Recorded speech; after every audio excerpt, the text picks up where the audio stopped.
You're very welcome to Nationwide, where as ever we're accentuating the positive in life. Now, the village of Athea in County Limerick has such an active, vibrant community that it's hard to believe that the actual population is less than 400. Now, the Tidy Towns Committee, in conjunction with the Community Council, has pioneered numerous initiatives in order to improve the quality of life for locals, as well as to entice others to come and live there. Marion Malone has their story. The small village of Athea is nestled among the hills of West Limerick, just 3 kilometres from the Kerry border, and its origins stretch back for more than a millennium. We are a very old parish. In fact, there's a site over in one of our graveyards dating back to 800 AD. It was in operation for many centuries until we moved into the village with a mass house, and that lasted until we built our new church in 1830. The site for that church was given to us by the local landlord, Gould, and he was a very good landlord, very good to his tenants. And there was a great friendship between himself and the local people. And the people, in appreciation of what he did for his tenants, erected a Celtic cross to his memory. When I was a lad, we had 16 public houses in the village. We had the creamery, which was the important industry. Every family had a cow and supplied milk to the creamery. At one stage, we had 312 suppliers supplying milk to the creamery.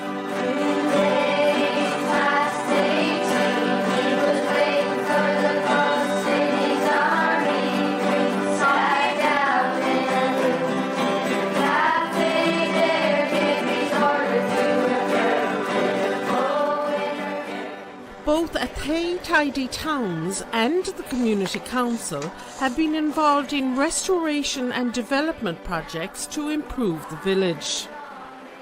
Well, this is Carnegie Library, which was opened in 1917, built by Andrew Carnegie, and we refurbished it. Athea Community Council leased it from the council and refurbished it, and the refurbishment has been recognised by An Post in a commemorative stamp, which was part of 4, only 4 in Ireland, and we are delighted that this is one of them. Now, it's used by groups who want to have meetings. As you see, there's a guitar class going on there at the moment. Coaches use it for music classes, singing classes and that. Everyone uses it at the moment. It's a great asset to the community. Now we're after purchasing a building down the street, which we were leasing for the Community Council. And we now intend to do that up and make it available for start-up businesses, all that kind of stuff. Anything is possible at the moment.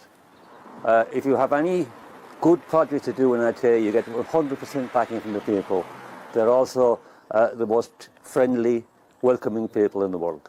Hello lads, howdy! You're the Nationwide crowd, I believe. You're very welcome. Take Mila Falta from all of in Athea.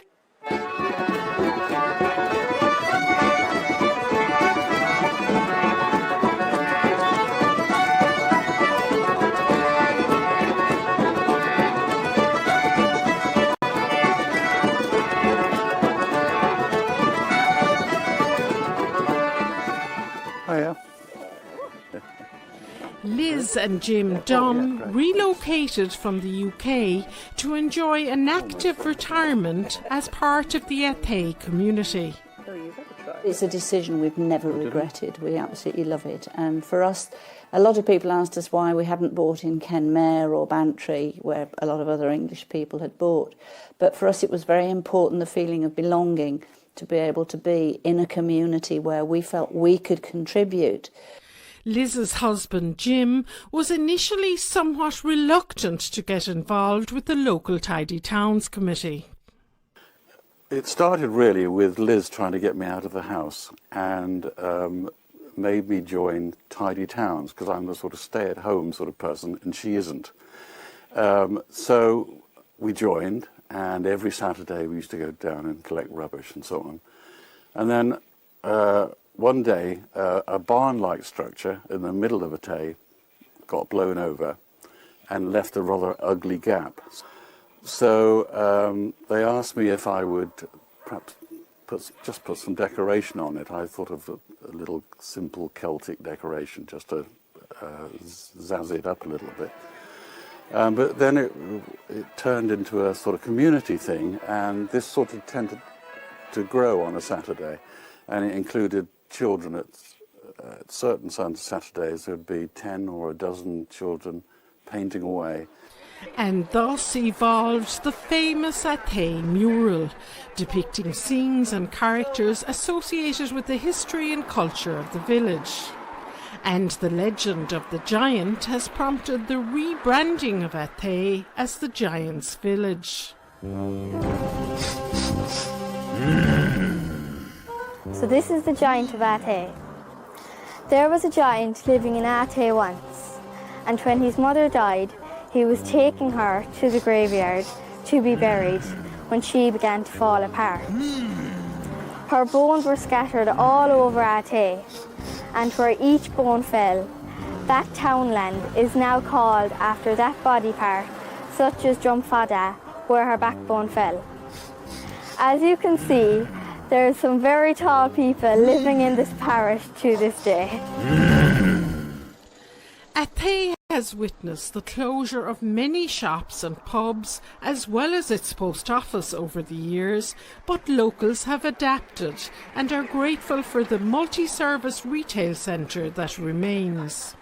And this is Collins' shop, and I claim that's the anchor for the village. Our village was lost without it. If that fella hadn't stayed here and extended his business, we could say goodbye to the village. And it's a unique shop. You have a supermarket, you have a pub.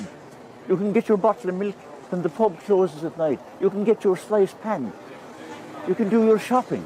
So it has made the village. It's our anchor. He has an ATM machine. We have a post box outside the door. You can buy your stamps there. You can do all your business there. It's a wonderful asset to the village, and we are deeply indebted to him for staying with us. Can I say you come? No. You do? No. And see how much this come? No. Come on, take a look, come. Look, see how much this coming? Take it out of my face. Take a closer look. Take it Closer look! We have a very active drama society in Athea, formed back in '91. So we put on an annual play in February each year below in the Concord Hall. So we put on a mixture of maybe comedies and maybe serious plays. But like that, we're not afraid to challenge ourselves. We challenge ourselves with different genres and different themes that not only challenges us, but also challenges our audience and our community. We still have a good few facilities in Athea. You know, we're very good to just to change. Like we have our local credit union here that opens now on a Friday morning. We've a load of sporting organisations. We've the Athea Vixens basketball team, and their home place is the Concord Hall. And we also have the GA Club.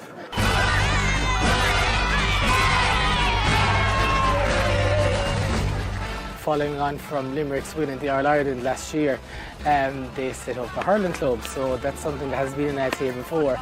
So it's very exciting developments there for them, and they're doing good developments there at the moment with a walking track around, and they've reseeded the fields, and also the Athea Soccer, Athea United, we have a fantastic facility as well out at Lynn Road, and they have an all-weather AstroTurf pitch. So really we have a sports organisation for everyone to get involved in.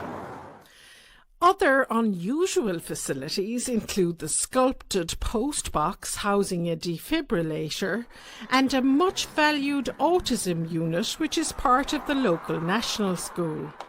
The incredibly active Tidy Towns Committee are currently working on a very ambitious and environmentally sensitive project aiming to promote biodiversity and a healthy ecosystem. Now, Marion, what we have here now is our latest project, which is our river walk. You know, and we're hoping to have it finished for the spring of next year. And we're working in conjunction with Scanlon contractors, with aid from Limerick City and County Council and the JP McManus Fund. All wonderful people, but the only thing I can say is there's no way that would be possible without the help and support and the commitment and the total, never say die attitude of our Athea tidy townspeople. Then, of course, we have the people of Athea parish, wonderful people as well, and they have given us massive support. They continuously are there for us. They are enthusiastic, and they have pride of place. When you marry all those together, anything is possible. Yeah, so the village down here and Listowel, Newcastle West, Abbeyfield. The younger generation is just as enthusiastic about tidy towns, with an exciting heritage trail project involving local Jamie Kelly and artist and illustrator Rachel Granger devising a map of historical places of interest around the village. So Athea is steeped in history, and our biggest problem for the Heritage Trail was trying to keep it to 20 points. We could have went on to 40 points. One of our most famous sons, Con Colbert, is commemorated in various locations around the village and around the parish. He was executed for his part in the 1916 Easter Rising. New Park, his ancestral home, and Gale View, where Con would have spent his childhood, are both on the trail. So this is Temple Athea church ruin. It's a medieval church site built between 600 to 900 AD. It's part of our Heritage Trail, one of our 20 points, and as you see here, each point is marked by a blue plaque so that it's easy for people to follow the trail around the village and around the parish. The church was destroyed in 1641 and it was never repaired again, so it turned back into a cemetery and it's used up to the present day. Sink not my heart within my breast, it rests not there at all. Despite the numerous facilities and myriad of activities available locally, Athea, like many rural villages in Ireland, has struggled to maintain and even grow its population in recent years. And is very anxious to give the heartiest of welcomes to prospective newcomers to this dynamic and proud community. 70% of people that I went to school with have stayed and chose to make Athea their home, and I think that speaks for itself, that sense of belonging, that they don't want to leave Athea. And there's a great really sense of pride amongst our people and amongst the area. And what we want to do, we want to welcome more people to make our community even better. And every heart with pride shall fill of the green hills round Athea, of the green hills round.